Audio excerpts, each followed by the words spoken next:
Hello there. Just wanted to do a quick video on an aspect of the QPython package, but this is actually a hugely important feature, which is the ability to change the service discipline. So just to write a little bit of preamble here. So service disciplines. They are the rules that decide the ordering of service of customers. So you might imagine that there's a lineup of customers or patients or whatever, or service requests to a web server. All kinds of things apply to this type of picture of queuing networks. But which customer or whatever gets served next? This is also called a network scheduler, but coming from a lot of the operations research areas, it's called service disciplines. It's just the rule that decides who gets served. There are some classics that I'm going to talk about down below, but there's also like an endless supply of different ideas of what service disciplines will look like. So let's go through this example. Of course, we import queue, and we'll define this network. At this stage, it doesn't matter too much. We've seen arrival distributions and service distributions. They're just the rates at which new customers arrive and how fast new customers get served, at least on a per server basis.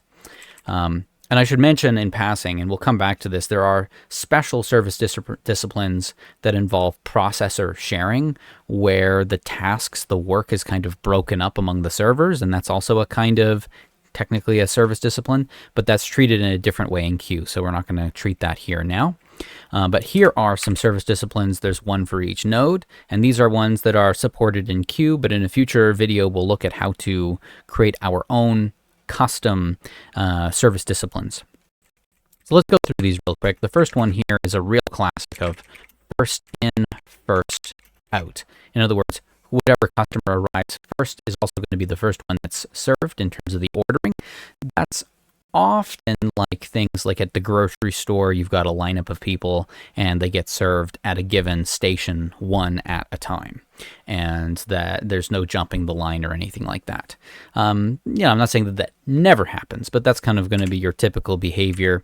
And mostly here in the simulation, we're prescribing the service discipline, but you can also go back and look at data and do a kind of compliance checking to see, suppose people were following a service discipline, how often would they have gotten certain people through if it was really FIFO or some other set of rules versus maybe what they might actually be doing. Okay, there's also LIFO, which is last in, first out.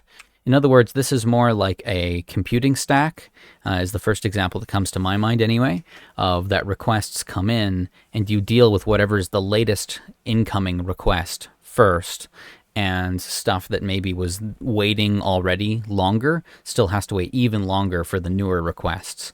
It's kind of an unusual thing if you think about it, but that is the way LIFO works. Another one, which is a bit more obscure, slightly more obscure, but still pretty well known within the queuing network people, discrete event simulation folks, is service in random order. And it's probably about what it sounds like. You got some customers, but they're not really waiting in line. They're just like a blob, a random mass, and you are picking the next server completely at random. You could do different kinds of customizations for what at random means that are non-uniform distributions, but often zero, the service in random order, is considered, like, usually by default it means uniform distribution over the waiting customers. There are vastly more others. We'll also look at priority based systems, and there's a couple of ways to do that with Q. There's a built-in supported one, but there's also some indirect ways of getting effectively priority service as well. And that might be things like patient triage in a hospital, in an emergency department, of saying who needs to be served next as a matter of priority for, healthcare. Okay, and the rest of the simulation is not highly important. It's stuff we've seen before. I should say it's all important, but it's not new.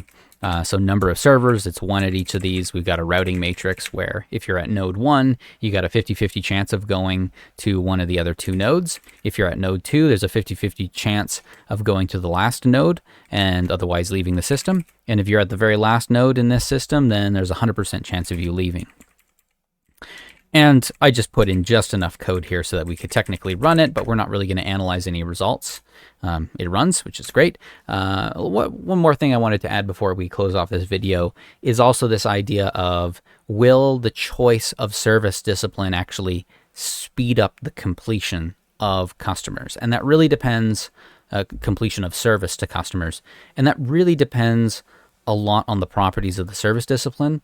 But usually one of the hints that it will not in the overall net rates change things is if the discipline itself is not really parameterizable by time, or either directly or indirectly, or statistically, is it going to be related to the value of time in some way?